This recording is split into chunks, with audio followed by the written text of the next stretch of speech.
E Squared, thank you for your patience. I apologize for my tardiness because, I fucked up, but we're going to go ahead and keep it running. You know what I mean? Once again, I'll do a quick introduction to Cigars and Convos live from E Squared. I got two great gentlemen here with me today. One to my right, Brother John, who is smoking a Perdomo champagne, drinking a Red's Hard Apple Ale. And then to my left, Brother Gerard, that's smoking a Cohiba Blue. He was copying off me. I took my label off, drinking the Dogfish 60. Yes, sir. We want to thank you guys for tuning in. We want to thank y'all for being patient. I was late. We actually were on another site altogether. Yep. Yeah, posted. It just dawned on me that I might want to do a sound check and make sure. So, thank you. Thank you for hopping on board. So tonight, we're going to deviate from, actually we're not going to deviate, Gerard. We're going to come back to where we originated from, which is just talking about some serious stuff, the stuff that we normally talk about here in the lounge. Lately, our last few podcasts, we've kind of been on the whimsical side. We've been going real light because, with COVID, everything is all serious now. People are afraid. I don't say afraid. Bad word choices. Yeah. People are being cautious. You hear all this negativity in the news with COVID and the election and all that. So by design, we were going lighthearted to just have a whimsical view of life. But sometimes I had to go back to our core. And so I got these two dynamic brothers that's here with me tonight. And we want to talk about black men raising black men. What's your thoughts? When you hear that, what's your initial thought about that? I'll start with you. All right, it's an honor to raise a boy, a black boy. Unfortunately, only 70% of less than 70% of boys are being raised by their fathers now. Less than 70%. Less than 70% as far as 2021. So only 30% of the black boys in our country have their father with them. And I'm not even talking about married or just where their father is. That's that guy. I'm spending time with my father's there. So it's heartbreaking to hear that because, I look about how my dad, he had an 8th grade education, but he always made sure he was there for me. You know what I mean? He worked hard, but when he had a day off, he was outside throwing the baseball. He was doing some, just talking and spending time. So, I then turned around and did the same with my son, All right, Gerard, what you think when you hear that subject, that topic? The word that comes to mind is impossible, because there's a lot of hurdles that goes on with black men raising black men in these days. But beyond the politics, it goes to how dangerous outside is, how TV negatively influences us about who we are, because we don't necessarily know who we are as black men, and then we need black men to be around to teach black boys what it means to be black boys and black men, and I just don't see enough of it. So that's where I would go with it. I don't see enough of it. So that's to piggyback off of where you're coming from. That's kind of sobering, isn't it? That's not supposed to be the norm, is it? Nah, it's not supposed to be the norm, but it's hard because to be a black man out here, there's almost every element out here that goes against who we are. Like, I believe we're kings. And I believe us being kings, it's hard for us to teach that to our youth, knowing we're being subverted with music, TV, problems out here in society, economics. Everything goes against who we are as people. Okay. So emasculation. Yes, and definitely emasculation. So I think that it's more important for the men that are out here to do more, to be more visible. And that's what I try to do. Every day I live, I try to be more visible to no matter whose kid it is. I try to be there so they'll remember what I said to them. All right, got who I am. So just to qualify a little bit, Gerard, you have a son, right? Yes. Okay. John, you got a son, right? I have a son. All right, I got two sons as well. So we are fathers. We are black men, and we are, I guess, I don't know about y'all, but I qualify as a grown ass man. I qualify. So I flipped over from kid to man. To young man to man To to grown-ass. grown ass man. I'm at grown ass man level right That's now. what my bill said. Yes, So my I'm little going to responsibility assume I says got that. 2 grown ass men with me. Okay, yeah.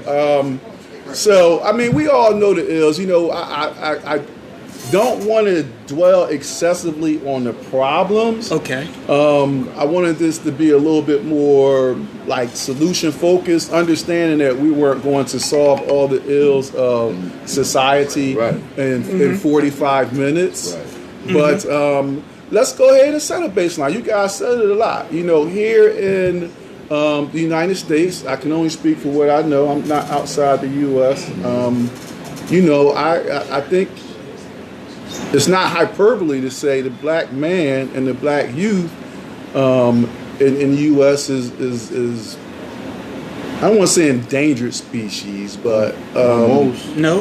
we have a lot more challenges. At least it feels that way to me. Yeah. I don't know what it feels like to be a white man or a Hispanic male or any other male other than the black male, but it feels like there's a lot more challenges for me and mine than it is for others. What do you guys feel the same way? Absolutely. I mean, there's no other way to feel. No matter where we go in the workforce, we're the minority. And I don't like to use the word minority. We're the lesser populated individuals. Almost everywhere you go, when you want to have a good time, you have to go amongst your own people. And when you go amongst your own people, the numbers are even starting to dwindle in that. So I believe so. What you think, John? I believe so too, because I still walk down the street and people of another color grab their bag and they pop. All that gray in your beard? All that gray in their beard. I guess he said he might have a flashback and get me this time. Really? You know what I mean? But I've been on an elevator and they grab their bag or turn around, look at me like I'm like, lady, I'm just trying to get to my floor. You got an office in this building. Yeah, you know what I mean? And so I just it's discouraging, it's tough. And my background, I worked at Ferris for a long time, worked in a lockdown facility. So I get to see how just a whole lot of us there. And the way we treated and the way we perceived and things like that. So I do feel like if we don't do something, we're gonna be in the Smithsonian Institute. And they're gonna say, what's that? Well, that's a black man. We used to have them. We used to have them. They don't exist no more. All right, so question. I think before when we were testing it, before we hopped on this side, once again, I apologize for our tardiness, but you threw some stats out there. Repeat that back, because I felt that was sobering. I'm going to say it like this. 70% of the black boys that's being raised right now are being raised without their father. Being raised Without their father. That's a huge That's too big of a number. Now, when you say without, do you mean in the house or do you mean just not knowing who they Not knowing who they are and not around. True. We're not even talking about, they're not married, mom split. And all that. I'm just not around. And that's proven data. You can look at it right now as far as 2021. Where'd you get your data from? I got it off the National Census thing. Okay. Yeah, so they do a data tracking. So I'm a data person, so you can always look that up. And 80% of the juvenile facilities have us. We're there. Close to 90 in regards to adult facilities. So we got so some of that 70% could be because their dad might be incarcerated. Yeah. Or some other thing, murdered or whatever. I remember looking up some data for a previous podcast. In 2019, they said 30% of the prison population in the U.S. was black males. Yes. That sounds about right. That's about right. I've Yeah. heard something similar to that. About right. Yeah. Well, see, I don't think it necessarily even has to be prison because in my instance, my parents separated when I was 7. They divorced when I was 7. And because of the divorce, my father didn't want anything to do. He had to pay child support. He didn't want anything to do with the family because he had to pay child support. So my father quit his job and he just decided, you know what, you're going to do it on your own. So there was very little contact, and my father lived less than a mile away from me. So it was very little contact. Now, mind you, when I started running the streets, I didn't necessarily think about how important it was to be around him. Now, his mother, my grandmother, she made it a point to every Sunday for me to be over there. Gotcha. So she made it a point because she knew how important it was. Right. But the problem is now we don't get, in our first stage of adulthood, we don't get our kids to recognize how important it is to be parents, how important it is. So when you have a child, like I had my son when I was 20, My first one, I was 20. My son lived with me from 24 years old to 30. I was 38. He lived with me that whole time, at all. So, and the reason why I wanted him to live with me because of what I was missing from my father. Because everybody told me what a great a man my father was, but I couldn't see that because he wasn't around. Conceptualized. Yeah, I couldn't see it. So I know what it means to be a father, and my first trial run was having my son in the house with me, learning what it meant to be, how important it is to be a parent. I can't really talk to a lot of men about that because they don't know the sacrifice you need to make to be a father, and that is the reason why I'm the way I am when it comes to dealing with children, all children. I mean, I could say on my own side, like I was a football dad, so I was married, and then me and their mom, we split. So we had to pay child support and all that stuff. So I had to eventually live in my sister's middle room. I would discuss it. I'm open with that, but I promised my son I'd be back. So about a year and a half later, I was able to move back to Delaware. And then I told him, but I always did my weekends and my extra days during the week. But I told my son, as a man, you gotta go through this. Because he'd be like, Dad, why are you going through that? I'm like, you gotta go through this, John. This will help you. This will help me grow, help you grow. But what happens, like you said, is, and what men gotta get off that. You don't divorce the family. You don't divorce your son and your daughter. The divorce happens between you and the mom, okay. But men get angry and walk away from everybody. And that's the part we gotta stop doing.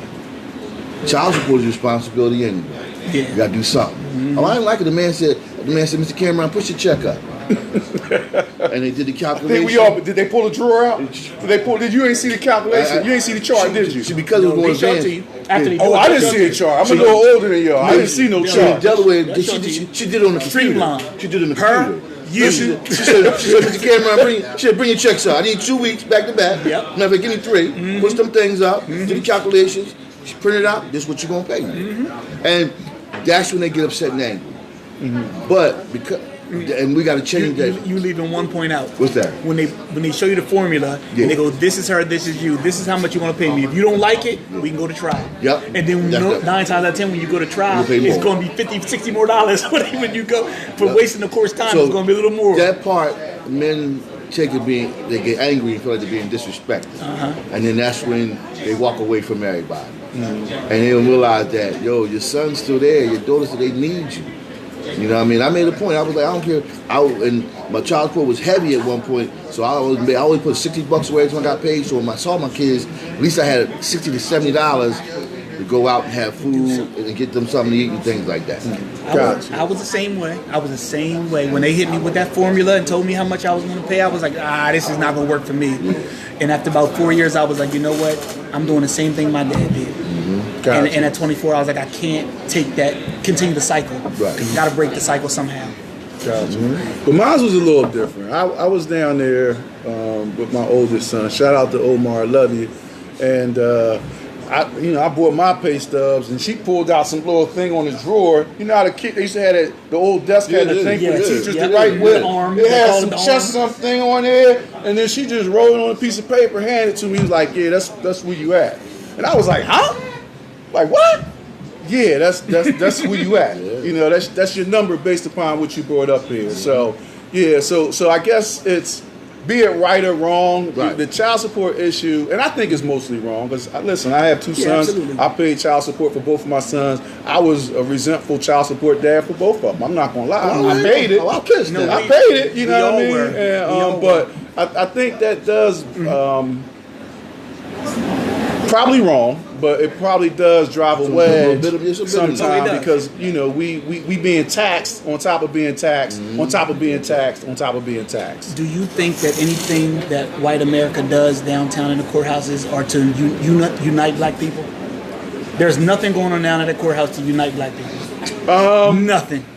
No, but so let me ask you a question. So we'll go back. So I want to touch on some of the ills, right? We know. All right, from birth, you're born a minority, right? I'm gonna use talk about myself a little bit. So you born in the inner city. I was born in Philadelphia, inner city Philly. You're a Philly guy, right? You're a Wilmington guy. Yep. Is it safe to say you was born in the inner city part of Wilmington? So our schools, is it safe to say that our schools probably were not on par with maybe some suburban schools, or definitely not private school? What they shouldn't be on par with a private school was people paying to send their kids. But do you felt like your school was on par with some of the suburban schools and maybe some more affluent districts? Well, at the time, we didn't know because I didn't know anything about the suburbs. I thought we were rich.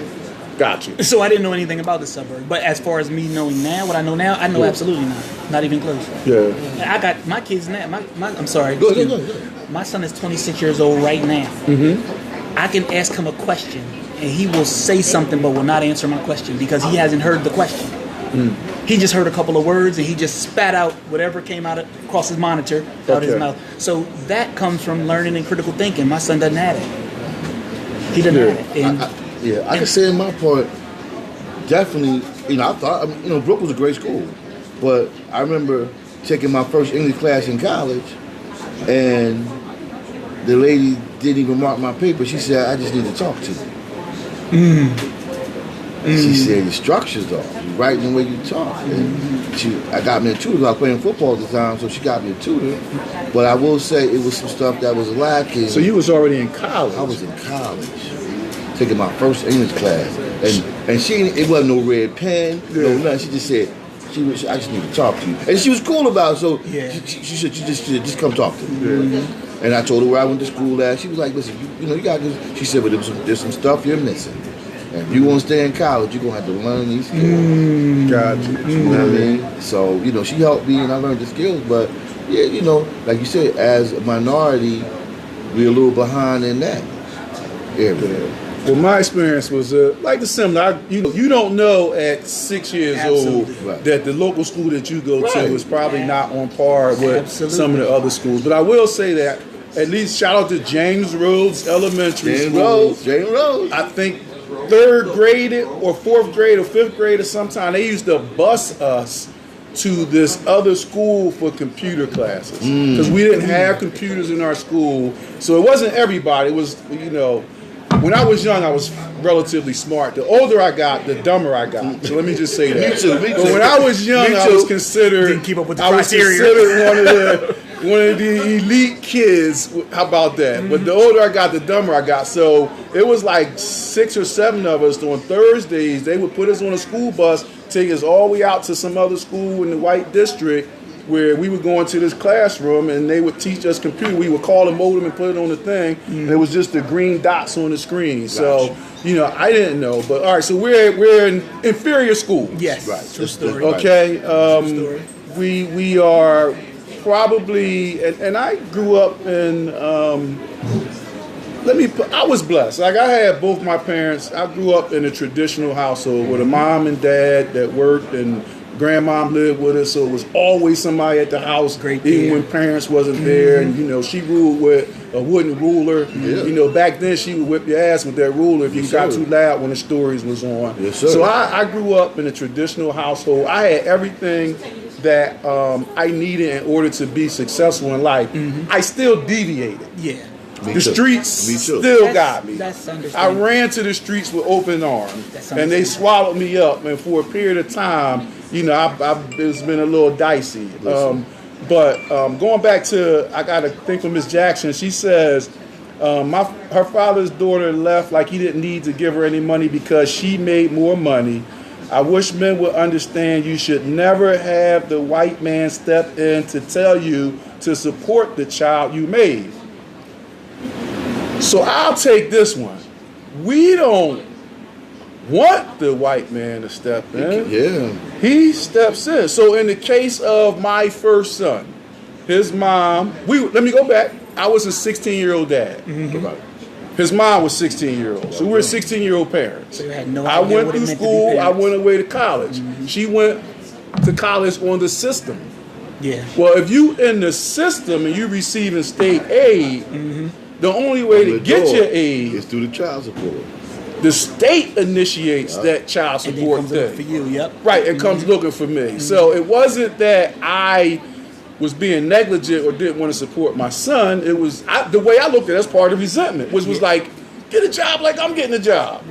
And then I won't have the state taxing me. But, you know, I don't want to go too far. But I will say, with all respect, and thank you for your frank comment. Please, guys, we got a few people on here. We would love the comments. This feeds off of y'all, because if not, I'll get tongue-tied and we'll be way off track. But at least for me, the state, and actually, both my sons, the state stepped in and said, this is what you had to pay. And in the case of, even though I was making the payments, the state of Pennsylvania did a new rule. Even though you wasn't behind, they started taking it off the top. It was a state rule. SD, I used to cut that check for so long, SDCUA or something. Oof, I don't even know. It was just the SDCUA, but the state of Pennsylvania would step in, you know, and just take it off the top. What about you guys? Was it that the mom went down, or was it the state kind of? It was more of anger. The mom went down. But I had already said, like, listen, we still got to take care of our kids. Yeah. It wasn't the marriage was over. It still had kids. Right. So, you know, so she went down there, you know, and that made me angry, but I was like, I'm still going to take care of my kids. I paid so much out, so I got a refund with my son. Literally, this is on my fraternity shit. I got a refund from child support. I couldn't be that lucky. You know? They get a refund? And then when I dropped off with my son, and I just had my daughter, I paid extra $100 just for my daughter to get her hair done and things like that she needed, separate. You know? Well, I always say I paid a combined 36 years worth of child support. I have 2 boys, and I paid for them from birth to 18, and there was a little bit of overlap. Now that I am the age and I'm looking back and looking at how the fine young men that my sons have become, despite the resentment and anger that support caused, it was the best money I ever spent. I say that too. It was the best money I ever spent. John's in school in Arizona, graduating in a month. Jayla's at Bethune-Cookman. Got a 3.2 GPA of first semester. I'm happy. That's the best investment I've ever had. That's a success. I ain't mad. All right. So inferior education. True story. Lack of resources. Always. Inner city challenges. What were some of the inner city challenges you faced coming up as a young man? Mine was friends. Mine was basically friends, because I was the first one out of all my friends you see there. I was the first one with a child. Okay. And my son, when I had my son, I had to make sacrifices that I wasn't ready to make.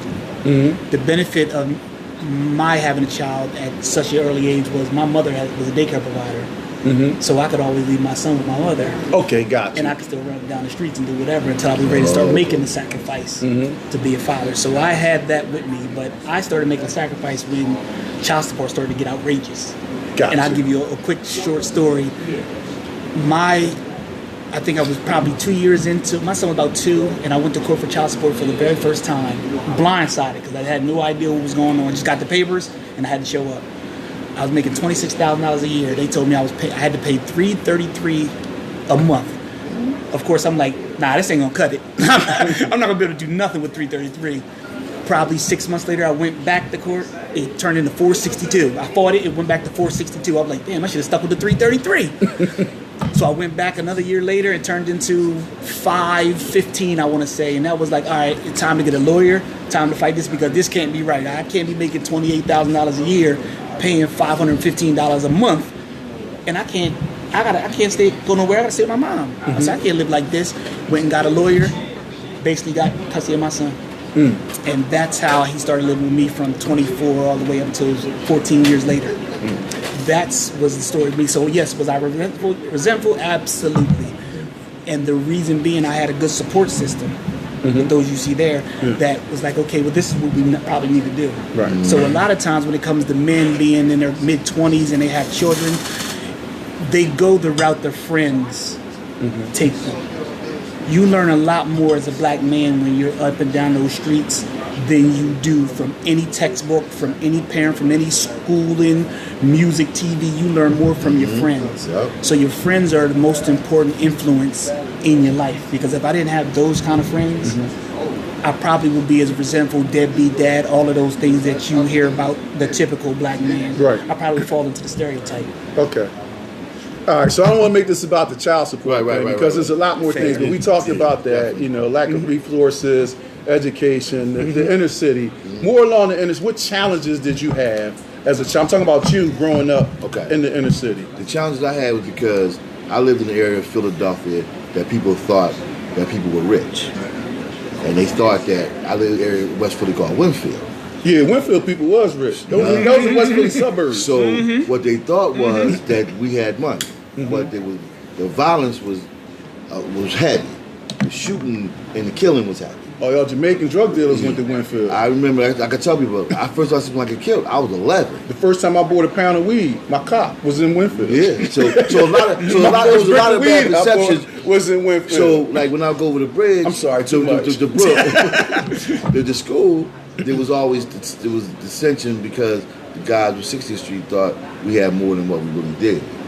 Just had a bigger mortgage. Just had a bigger mortgage. My dad, he was able for education, but he worked 2 full-time jobs. Yeah, you know what I mean? So he bought his house, but the same drama was there. So I wouldn't say just the violence. The violence was there. You know what I mean?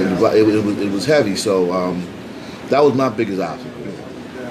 Well, for me, in retrospect, I look back, my biggest obstacle was me. And like I said, I came up in a traditional household. I had all the support, but the streets was sexy and enticing to me. You know, going to school and getting good grades and having a good education was.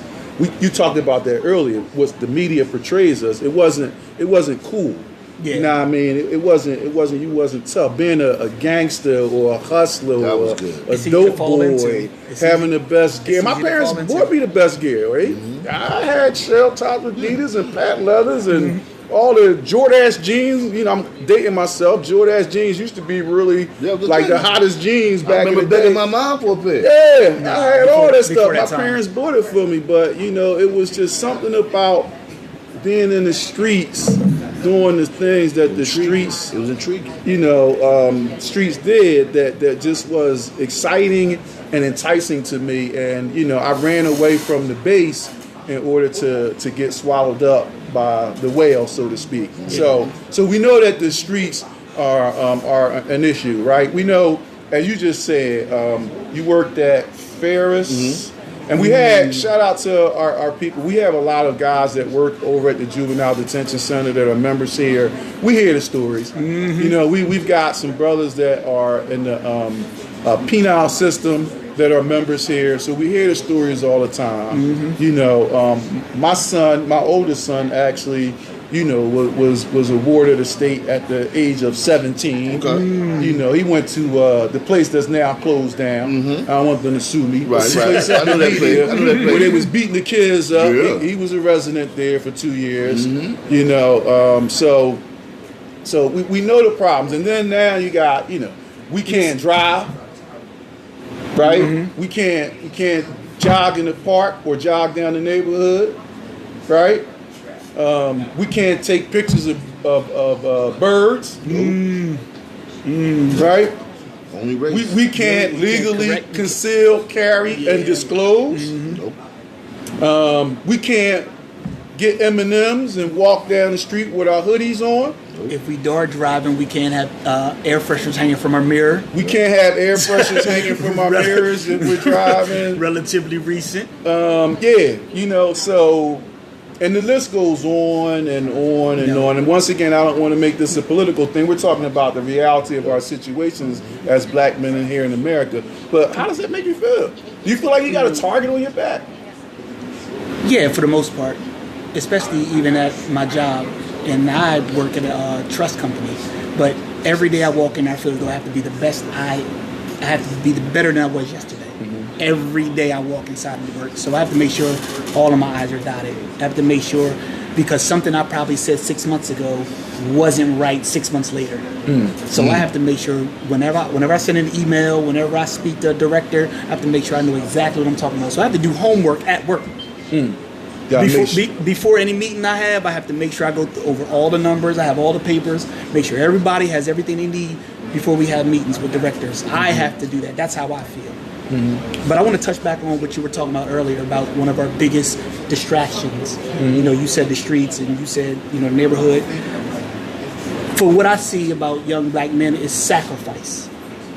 A lot of us don't know the definition of sacrifice when we have these kids at 16, 17, 21 years old.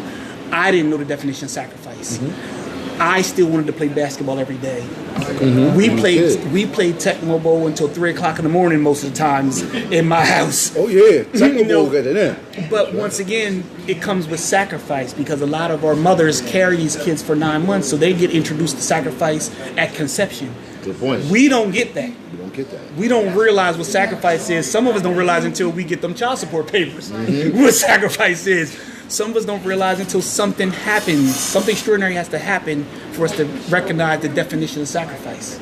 And I'm one of them. Whereas though, when my son was brought to me when he was 4 years old, that taught me the definition of sacrifice. Gotcha. Because there was nothing my mom could say all the way up until the first 20 of my life to teach me what sacrifice meant. That's until he was point. on my doorstep. I had to wake up in the morning, get him ready for school. It was like, dang. This is what it is. This is parenting. This is so we need to realize that a lot of us not being parents because we run away from the definition of sacrifice. I remember going to get some shells with my dad, and I was sitting there putting the sneaks on, and my dad was sitting across me, and he had like his foot up, like just kind of sitting back, and he had holes at the bottom of his shoes. So after I got the sneaks, I said, "Dad, you got holes in your shoes." He said, "But I'm sacrificing for you, John." So I was like, "This is what manhood is about." I don't know if I wanted to, but it just brought me back to what you just said. Like the real sacrifice that men have to really take for their kids. So we can experience the same thing. The woman felt that sacrifice of going through the 9 months and then finally conception. So and I think a lot what happens is this, and I'm gonna twist it a little bit. A lot of these boys, because their dad's not around, they get kind of babyfied. Oh yes. And then they don't want to sacrifice. Because like I said, I've been lucky. I've been working in education and I've been working in mental health. I get a whole bunch of Mr. Cameron. He won't listen to me. He don't come home. He's smoking in the room. I can't do nothing with him. He's playing the video games. He's playing the video games all night. I can't get him to come to school. And I'm not blaming the mom, but the boys are not learning that sacrifice. Absolutely. And that other piece of you gotta be responsible young. But plus the other thing, Omar, I know we all around the same age group.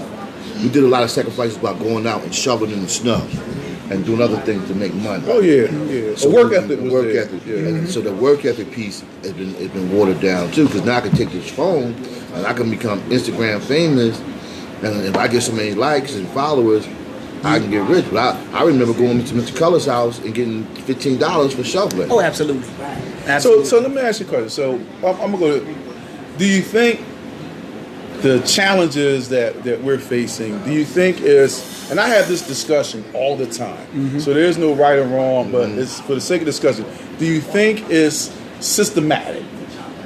Do you think there's a system in place that's designed here in the U.S. to create more roadblocks or more challenges for men of color? Absolutely. I'm talking boys. We've been spending a lot of time talking about us, and I guess we're talking about us because we were boys before we became men. Shout out to Boys to Men. But do you think this is systematic? Because some people say it's systematic. You have this side that says it's systematic in nature. The system is set up against us, and then you have the other side that says it's personal responsibility. That's easy to say. And that we are where we are because of bad choices and personal responsibility or personal irresponsibility more than the system is set up against us. So, what side of the fence do you fall on? I'll let you go first. I'm more on I'm really leaning towards systematic because, like I said, I'm in the data. 49% of our black boys are immediately put into special ed. And so, can I pause right there and ask you a question? Who puts us in special ed? Who determines? And I know the answer to this. I'm a reader, so my head is full of useless information. So I want to see if I'm reading the same thing.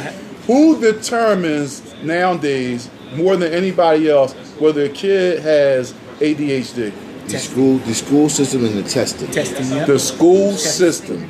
The Because school system, the teachers are mostly what? They don't look like us. They don't look like us. Thank you. They don't Okay. look like But us. those who make the criteria definitely don't look like us. And the ones who rate the curriculum Yeah. don't look like us. And the ones who create the That's the testing word, curriculum, don't yeah. look like us. So if Johnny don't get proficient, there's something wrong with Johnny. Y'all gotta put him in another class and dummy him down. Maybe Johnny has a different learning style. Johnny needs some medication, doesn't he? Like I'm a visual learner, and people didn't say, "What's the bit?" I learn by what I see. Some people learn by what they hear. Johnny might, if the teacher's talking to Johnny, Johnny might not be taking it in.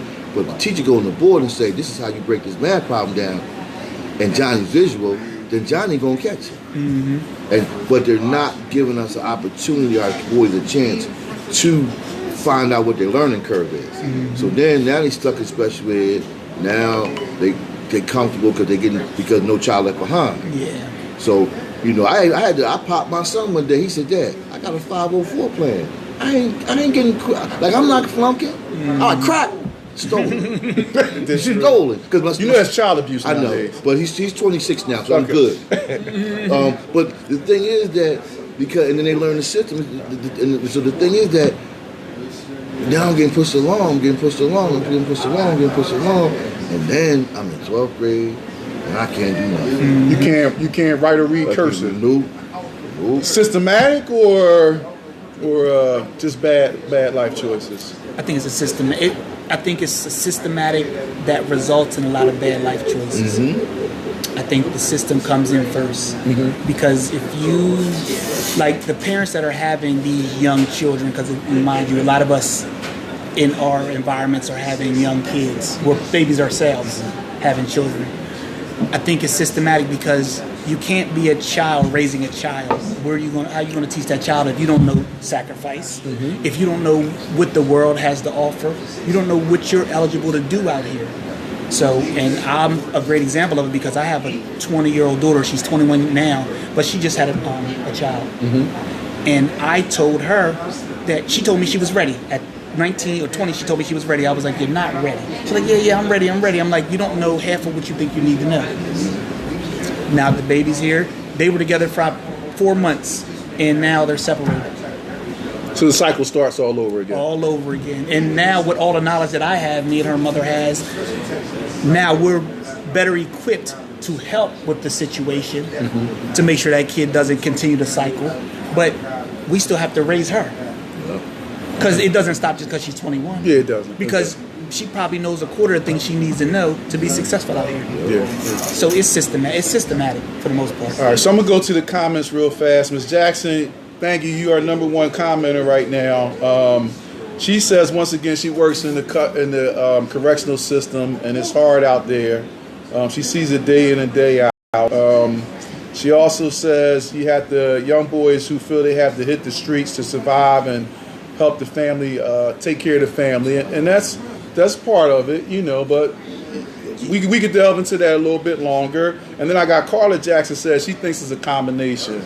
So I'm gonna throw out my case, and it's funny because me and this is my brother. Like it's funny how when I say brother is more not by blood but by relation. Like we grew up 40-year same neighborhood. I have this belief system. He has this belief system, and we debated all the time. I don't think either one of us was right or wrong, but he's more on the line of personal responsibility. And why I agree with personal responsibility, I'm a visual learner too, so I always like to say this, like a free-range chicken thinks he's free. Yeah. Good point.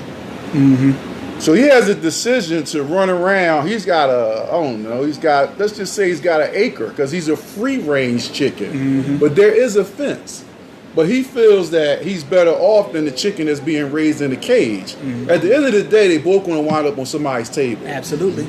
Okay? Yep. So, I'm a believer that when you look at the statistics, we talk about that, your poverty level is higher, unemployment for minorities. And I'm going to stop saying minorities because minorities bring in a big group. I just hate that word. And it softens it up. Minorities softens it up. I am not minor to anything. Right. So it's unemployment rate is higher for blacks. For blacks. Even if you are employed, Your rate of pay is lower for blacks.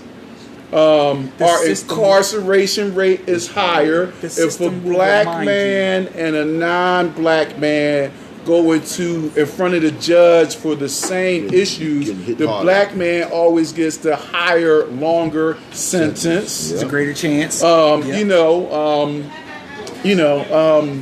and it just goes on and on and on and on. So we once again we know kind of what the problems, and then in today's society, the new dynamic over the past 20 years has come in, and this is the big one right here that we haven't even touched on because we didn't have to deal with this. But the new dynamic now is social media, mind control, social media, mind control.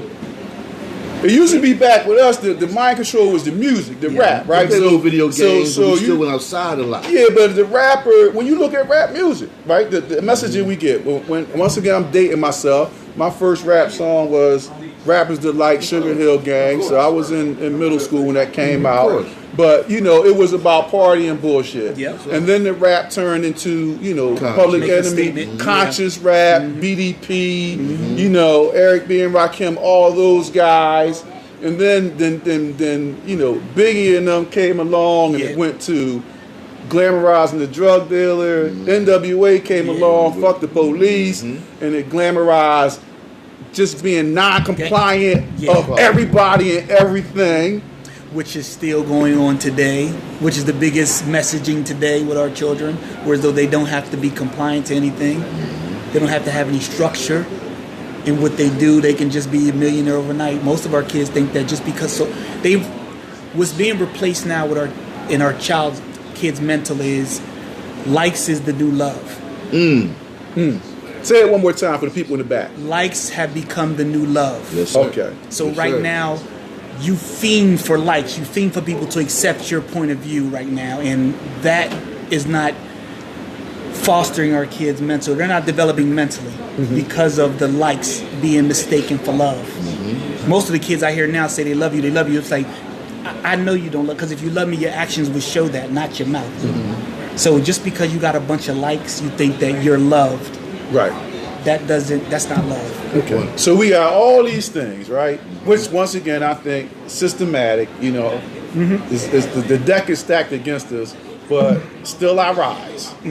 Right? Still, I'm a grown-ass black man. I've gotten through the turmoil of my early 20s. I've been incarcerated. I've been locked up. Well, let me clarify. I've been locked up. I never did no hard time. I ain't built for hard time. God bless. Shout out to the brothers who are built for hard time. I'm not built for hard time. I like ice cream. But I was able to get through that. I got married. I had my boys as a single parent. I mean, I wasn't married, and shout out to their mothers, because both my boys, I'm very proud of them. They're both grown. They're both married. They're both being fathers to their children. I got married. I had my family, and I rose through corporate America, relatively worked my ass off, but was able to make a decent living, and here I am, broke, busted, and disgusted. But so we know all the ills, right? Yes, true story. Yes. Let's transition. Let's pivot. So what's the solution? What do you do now with these young kids? Chris says he's not here, but this started. Chris said when I was talking to him about this, he said the young kids got fucked up old heads now. That's true. That's his phrase. That's true. Which there was even if there is not a man in the house, there wasn't an old head or being an uncle or grandparent. And old head wasn't just a guy on the block. That uncle or grandparent or something. It was the wise man that could mentor the kid and be like, you being a knucklehead, you know what I mean? This is, you too far off the base. A lot of people my age. What's the solution there? Well, a lot of guys our age, especially my age, guys I grew up with, they're friends with these young kids now.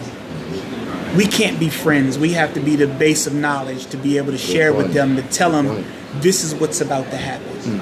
And half of them are scared to tell these kids what's right or wrong, whatever the case.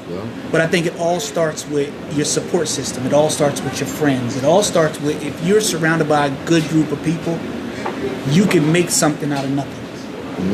You can make something. I'm going to stick on this word. The word is sacrifice. Men, you shouldn't expect anything to be fair. There's nothing in this world that's going to be fair. If you know anything about this world, you know anything about being black, you know the word fair is not in your vocabulary. You have to be willing to sacrifice for someone else to have a better day, to move forward, to progress. You have to be able to sacrifice. I sacrifice every day of my life, every day, and I think that I live better for it.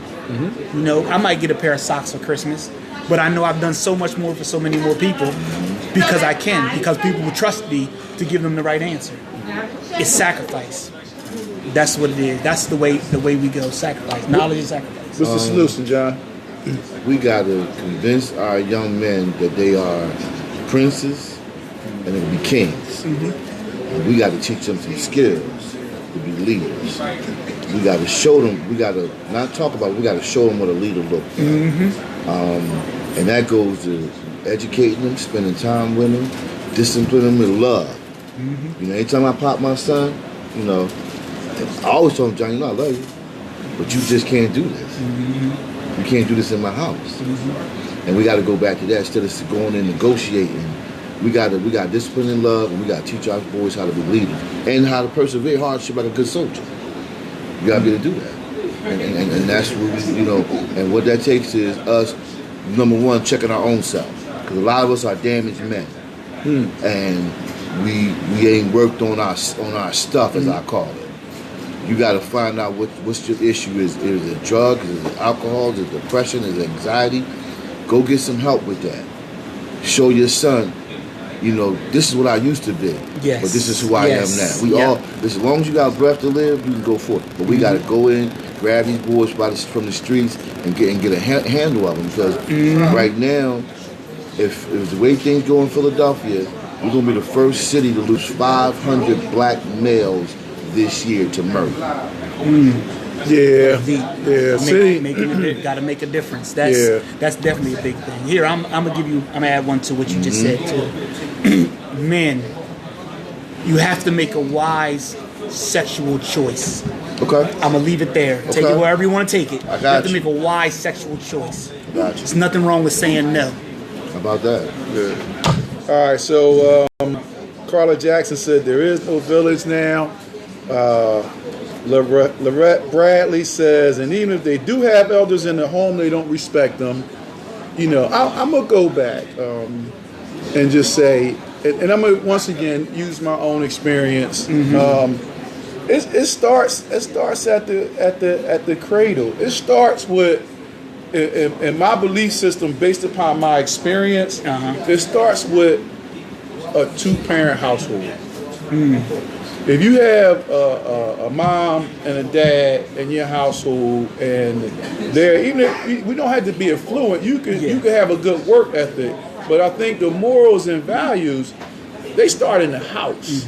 You know, so even when I strayed to the streets and I had that time where I was, you know, wilding, I had a base to come back to. But if you don't have that base starting in the household, then you don't have a base to come back to. There's a lot of trauma in the house right now. You know, so I think that the death of the black family is one of the critical things that started. That was the first pebble that created a wave. The separation. That's now the separation because we talk about black men. So you know, and so now you have a lot of these young boys that haven't grown to be men yet that are being raised by single parents. You know, and the single parent mom is doing her absolute best. Shout out to the single parent. Listen, I got 4 sisters. Hold on, I got 4 sisters, and 2 of my sisters raised their kids without a man, and my nieces and nephews turned out well. You know what I'm saying? But I think the first thing is repairing the family. So when kids come in, they got a mom and they got a dad, and so they have the good morals, they have the good base. True. The base is multifaceted. It's too much to talk about in 15 minutes, but they got a good base, right? Kids respond better when they see love.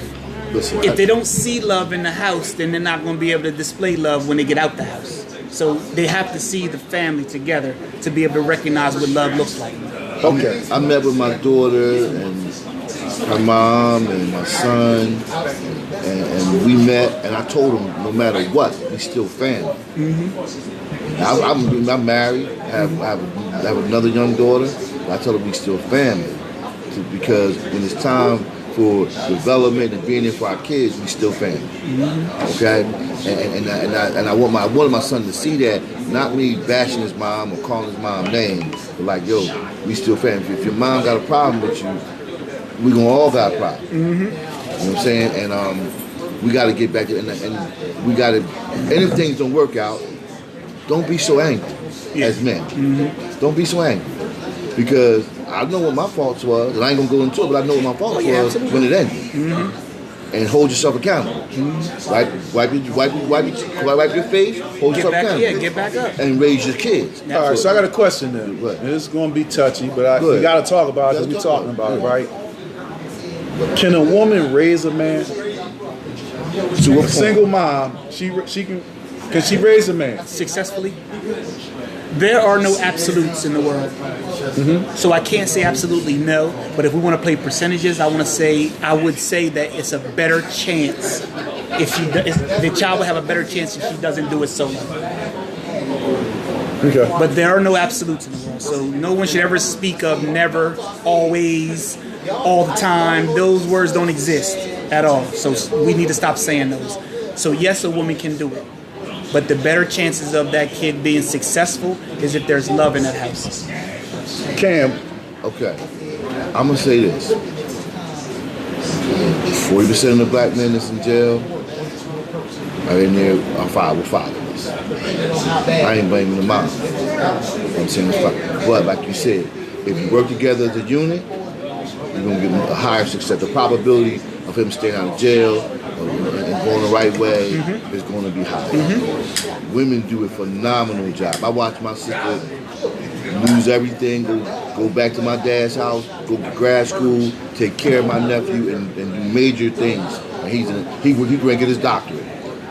Like I said, exception to rule. But I think it works better if the mom and dad can sit down and act like humans and say, listen, let's raise our child. And I can tell you, I didn't always agree with that. And I didn't either. Me I neither. didn't always agree with that. But it took me to I was about 30, and I was like, you know what, doesn't do me any good to, expect anything from his mother or whatever the case. And any mother of my kids' mothers, you know what, I'll do the best I can do. Yeah, and that's all it came down. I'm going to do the best I can do. And at the end of the day, I was just like, do the best that you can do as the parent to develop your child. If you see some disabilities in the child, get some early intervention for your child. Don't ignore it. Don't ignore your child. And what's going on now is parents, mom and dads, are focusing too much on the phone and what they go on in their life, and the kids is raised doing what they want. I'm in education, so I see it all the time. Yep, I agree. And I'm in therapy, and I got third clients, and I always like to brief with the mom before I see my kid. And the first thing I tune in, the kid look at me in my face like, "Where your mom?" "Oh, she on the phone." Not knocking.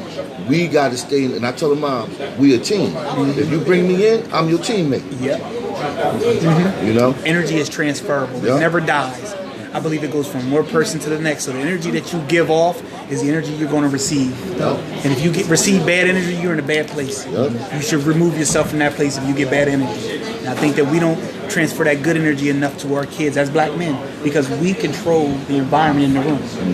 Any room I walk in, or any black men or my friends that I walk in, we control that energy in that room. Doesn't matter what room I'm in. The room is going to have to conform to a black man when he walks in the room.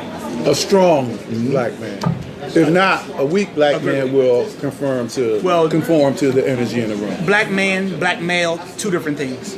True. So be mindful. All right. So Ms. Bradley says a single mother can successfully raise a boy Didn't say if she does so with the influence. We did not say that. I know. I'm just saying. She says so with the influence. If they do so with the influence of other black men, i.e., the village.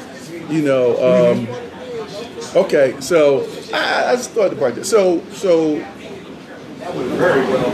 we coming up on the hour, and I apologize because I didn't even touch like on a tenth of the things I wanted to touch on. Maybe I was too ambitious trying to squeeze this into an hour. Now, one thing I've learned is that you lose your audience after an hour. We'll do a part two So one day. yeah, we lose your audience after an hour. So thank everybody for sticking in with us. That's with us right now. We're gonna come to the wrap up for this, and I actually want to come back and do another one with moms. You know, women raising women. You know. But so I'm gonna stick to where we are now. So I'm a plug one. go ahead.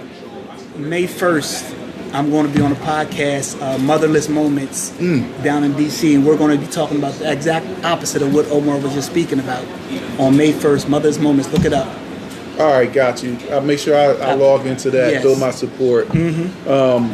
So we know the problems, multifaceted. There is not one single solution, No, it's a lot. right? But what do you think? What do you think? I'm gonna start with you and come back to you. What do you think is one of the biggest? We talked about the family, right? Coming up in I was great choke. I was great mess up. You know what? No, I'm gonna speak my mind, right? And then we could debate it. I was going to say being raised in a traditional family is one of the best precursors to a successful life. Is that still the case now? Because there are a lot of non-traditional families now. Do you guys feel that, and if you don't want to comment on it, I understand, but do you feel that a traditional family is key or non-traditional if it's loving? I believe love. I believe that. I believe as long as it's love in the house. And it cannot be love in the house if it's one adult in the house. It has to be two adults in the house to be able to show the children what love looks like. Okay. I agree. I believe that as long as you got love, like I said, as an educator and a therapist, I done seen kids that crazy and getting mom and dad in the house. And I'm like, where your Come on, dad man. at? Oh, Yeah. he here, my house. No, let him go. Let him. You know, so I've seen that. So, and just, before you get a chance, I got a book coming out, The 5 Pillars of Leadership for Black Boys, Parent Guide. So just, it'll be out end of the month, and it'll be on my website, www.thecamerongroup.info. Gotcha. All right. My parting statement is. So we're gonna break. Yes. We're gonna bring. So this is the guy who was supposed to be our guest Our MC, tonight. our MC. We called him. Phone went straight to voicemail. Nah, come on back over here. I text you and stuff. You ain't gonna be in the frame over there. You gotta That's come all right. over here. You can to be in the parked. frame. You can be parked right there. You can be parked. Nah, this was His your voice. podcast. Come on over here. You can We be at parked. the end now. We're gonna give you some love. Now come here, cause in my eyes, and I'm gonna introduce you. I'm gonna let you go ahead and wrap it up. So good brother here is one of the members of the lounge. And last week I said I need a podcast subject, and I said, what are you passionate about? Knowing a little bit about. I swore he was going to say something about sports, and he did. He hit me with the curveball, and he said, "Nah, man, men raising men."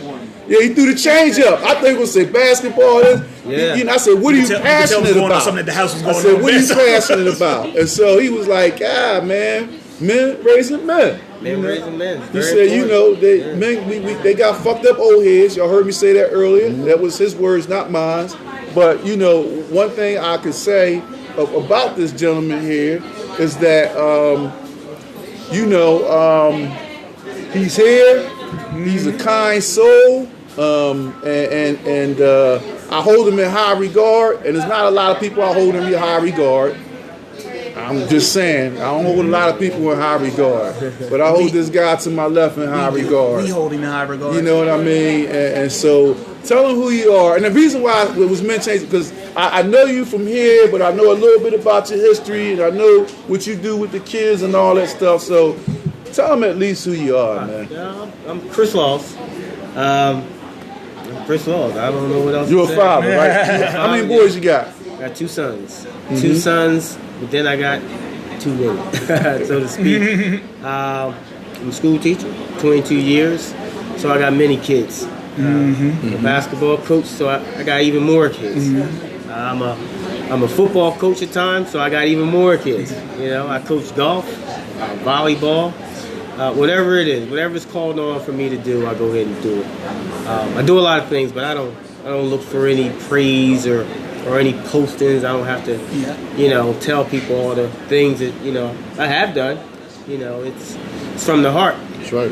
So the reason for the podcast was, when you think about our society and how easy it actually is to be bad, and me dealing in the school, a lot of the youngsters, man, they just wanted to be loved.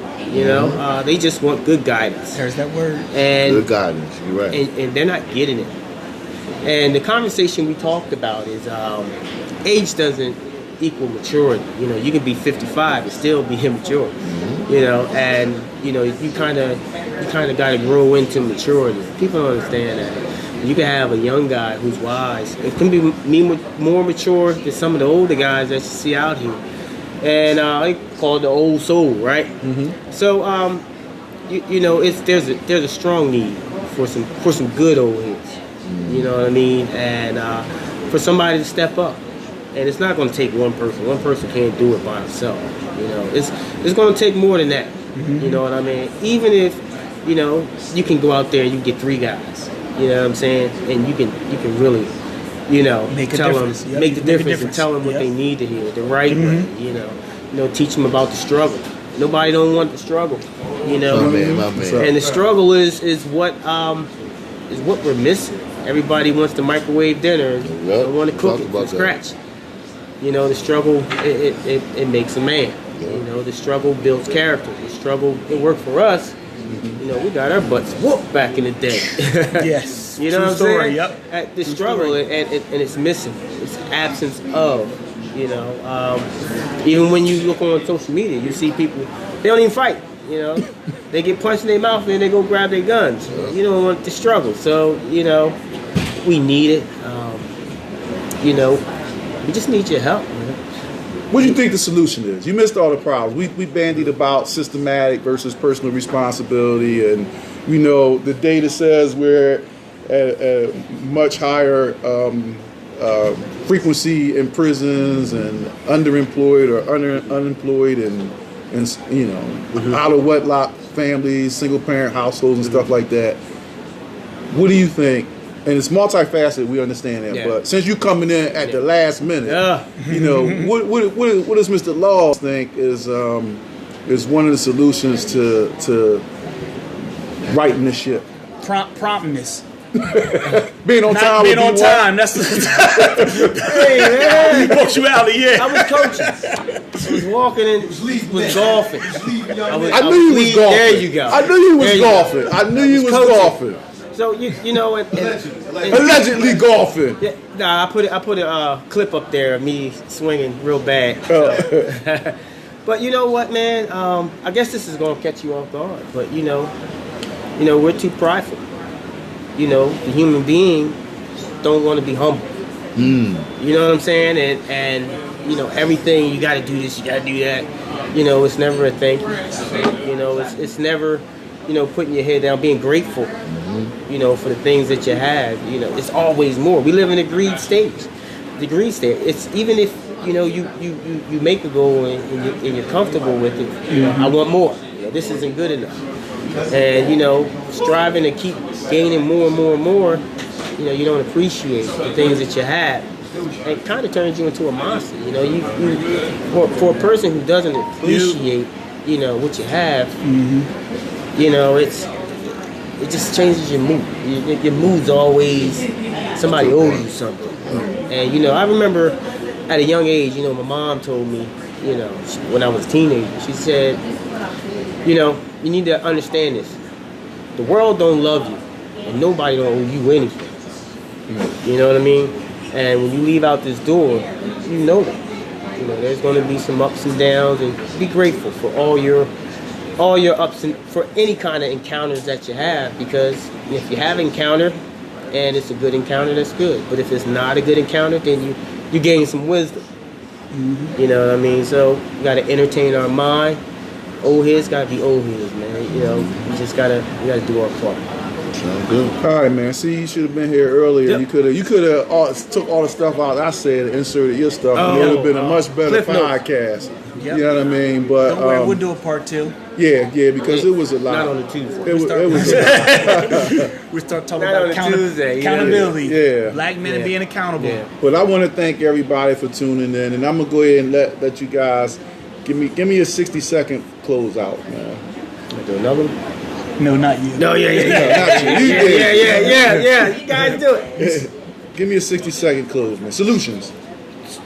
To our black men, we got to step up and be men. We got to put our issues back behind us, forgive ourselves, and grab our sons. Black men, love and accountability. We have to be accountable. Of course, the sacrifice comes first, but we have to be accountable for our rights and our wrongs. When you become accountable and you decide to be a better person the next day and the next day, that energy will transform into your kids. Be accountable. All right. Well, I want to thank you guys. I'll just, I said what I said, which is it starts at home. If we got a good base, if loving parents are in the household, the kids, the data says men lie, women lie, numbers don't. Right. The numbers say a child has a better opportunity for success if they come from a 2-parent household. True story. So Yep. it starts at the house. It starts from the cradle, and if you don't want to be, I'm not gonna get on soapbox because he just said be humble. It starts at home. Yep. So I want to thank you guys. I want to thank you all for tuning in. Thanks everybody for your comments, Loretta and Miss Jackson and everybody else. Thank you. We appreciate y'all, and if no one tells you they love you today, tell your goddamn self it means so much more. Yes. Peace. Yes. How about